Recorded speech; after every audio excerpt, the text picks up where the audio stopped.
Welcome to all sins and commandments alike. This is Griever, your guys' host as always, bringing you guys the latest episode review of Wrath of the Gods. You know what? Alright.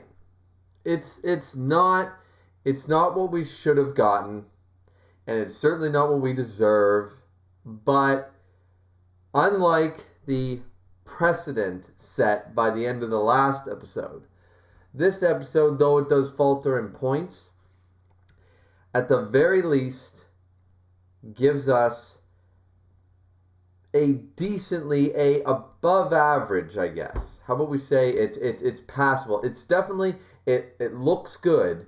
It doesn't look great, but it looks good. Escanor versus Meliodas, right? That's what we were all here for. That's what we're all hyped for in Season 3. And though they botched the beginning of the fight in the last episode, they shouldn't have split it up at all.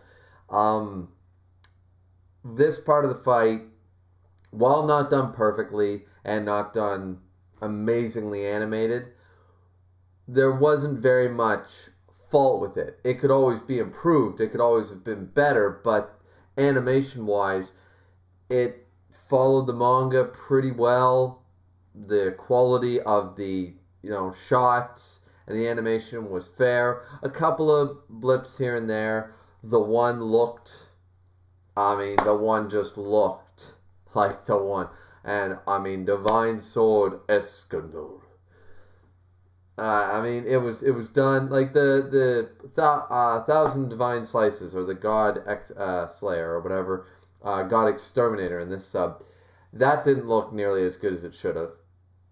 I think they screwed up there, and there was a couple of shots here and there were kind of like but even when they used stills and just smoke, they had a very detailed stills every time. Meliodas never looked chunky or choppy. Escanor never looked really bad. He looked good. There was detail. There was definition. It's funny because this episode came out yesterday, I believe, and I saw my Discord and a couple other Discords, going, not that great, a little disappointed and stuff. So I went into this knowing that it was going to look meh. It wasn't going to look terrible, but people weren't very happy. Nobody was jumping for joy. I understand that nobody was jumping for joy, but I thought it would be worse. So honestly, to me, this was a bonus. Like, I'd give it, it's passable. It's like the Estarossa fight. It was over too quickly, but I think with the budget and time, and I know I say that that's no excuse, and I constantly say that in all my reviews, I think that this one was pretty good for what they had to work with. They clearly did know to put some time and effort and money into this episode.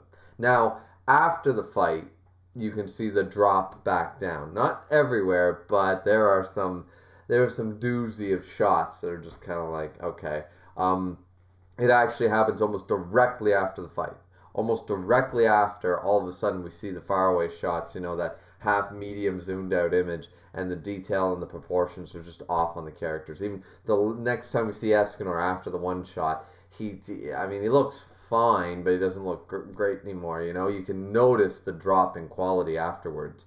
So as an episode as a whole, meh, but the fight was probably the best animation we have seen this whole season. Like, is it up to the standards of Season 1? Not really. Like, this was passable for Season 1 meh stuff, but had Season 1 been done this, like, had we had Season 1, time and animation and stuff like that for this fight, it would have looked cleaner, it would have looked better, but I can't say I was disappointed.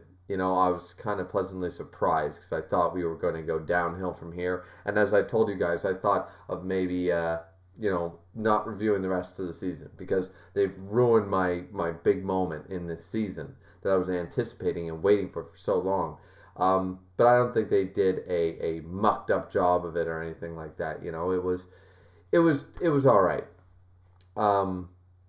So I think that's the main thing to talk about here is the Escanor fight, and the one form was awesome and all that stuff.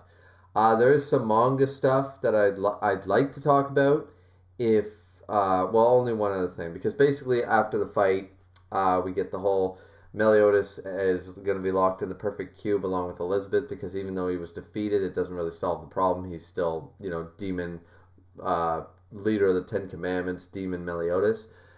And Escanor is down for the count right now. So they're going to head to Camelot. We run into King Arthur. We find out about Excalibur.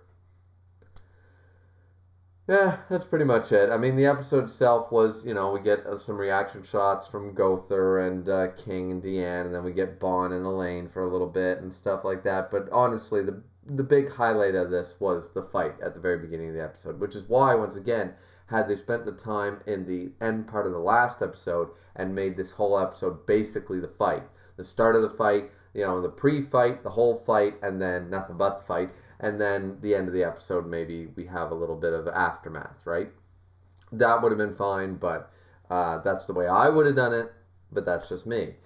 But yeah, so the only other thing I really want to talk about, as I said, because, I mean, the episode overall, it was, I hesitate to use the word good, but I'm going to say it was good, because the fight was not tarnished, I guess. Isn't it funny?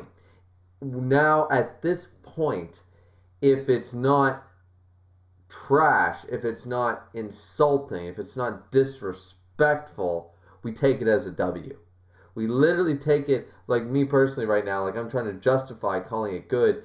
I'm calling it good because they didn't ruin it, not because it's necessarily good, if that makes sense. Like, once again, I can't really separate. I can't tell whether it was actually well done, like a 6, 7 out of 10, or am I only giving it that rating, like a 6, 7 out of 10, above average score, because I expected to be disappointed and they didn't ruin the scene.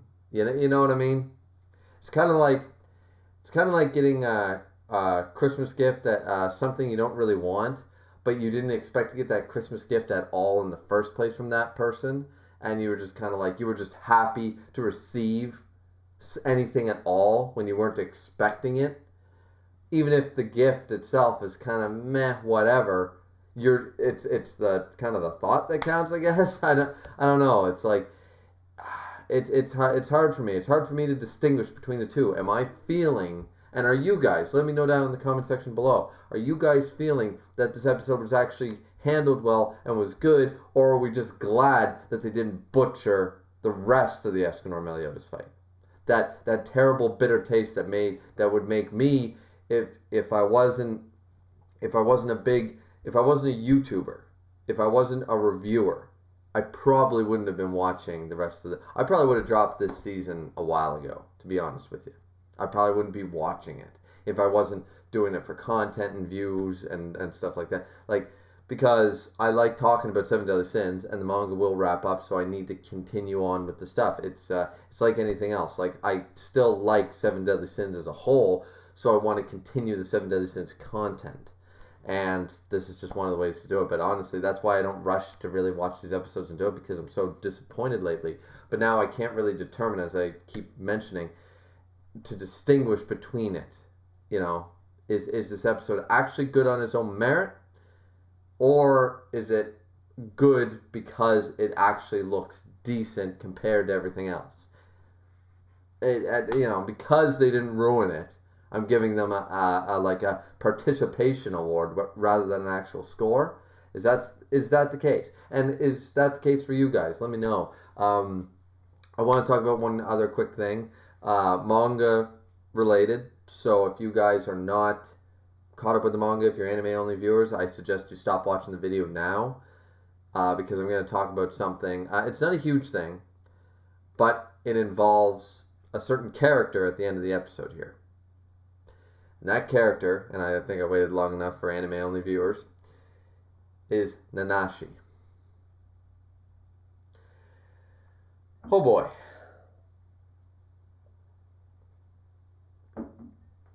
I don't think this will take long. If you read the manga, you guys all know what I'm going to talk about here really quick. Nanashi is a foreign swordsman, stronger than any Season 1 character at the time, and can go toe-to-toe with some of the best. He's basically a samurai and, coming to the West, pretty much. And apparently he trained Arthur, and he seems to know something about Cassie, the cat that Arthur has. We still don't know anything about that thing, where its role is. Where did he go? What's his purpose? Why is he here? Is this kind of a lunch situation where Akira Toriyama did Nakaba forget about Nanashi? Like, it's a serious question. He brought Vivian back from the dead like an idiot. This world doesn't have Dragon Balls, Nakaba. You can't sell me that Vivian's alive. But Nanashi has yet to make an appearance. I think this was the last time. He shows up for this one scene, and that's basically all we see from him for the rest of the series. I don't think we see Nanashi for the rest of the manga. I might be missing a panel or two, but that's pretty much it. We don't get any more Nanashi. He doesn't show up at the final battle. He doesn't help defend Leonis or Camelot, as far as I know. I don't think we ever see Camelot again. Will he show back up in the current run of the manga? Maybe. But he feels like this character that was meant to be cool, is cool, had a role to play. We were supposed to find out about him, and we just don't seem to. So I only bring this up because we saw Nanashi in this, and I honestly keep forgetting that Nanashi's a character.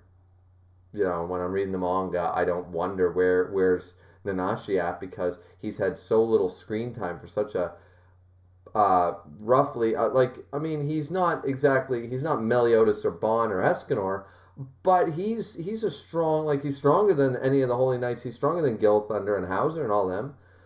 So I don't see, and with Arthur involved, I don't see why he was pushed to the side. I don't know what the purpose of his character being introduced as a mystery and never shown the limelight at all.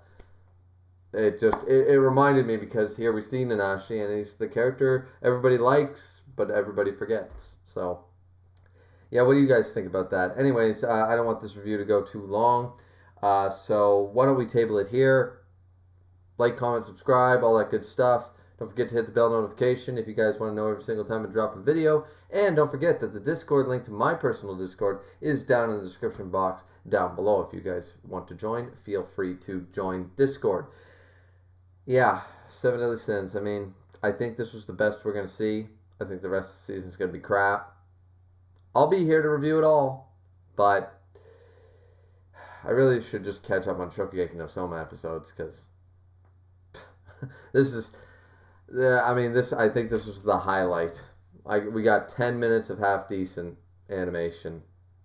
They didn't butcher what was supposed to be the best moment of 2019/2020 anime.